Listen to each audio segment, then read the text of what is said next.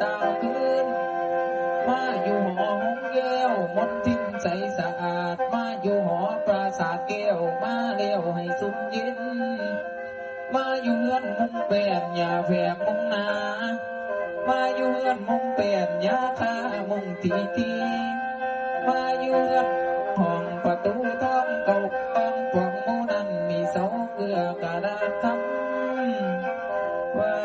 มาอยู่ก่อนเจอ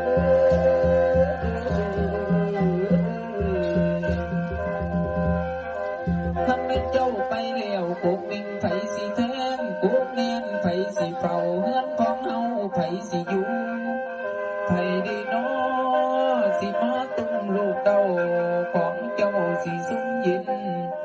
ได้ยินเสียงวอนวอนอื่นเสียงเพิ่นอื่นไปใส่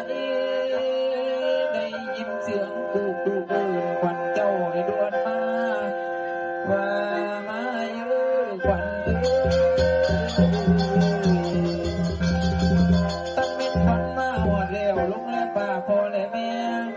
ตั้งว่าพี่และน้องให้เอาพายผูกเอาขวานให้เอาได้ผูกเอาขวานว่ามาอยู่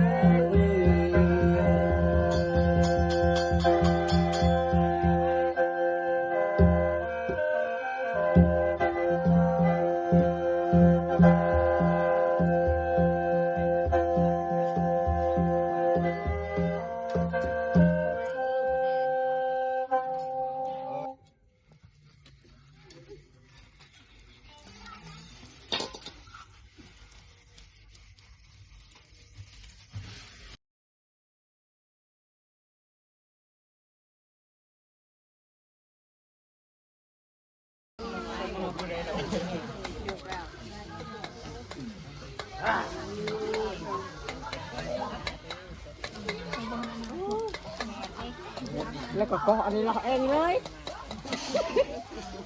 ว่าหนักกว่าคนจะไอ้คน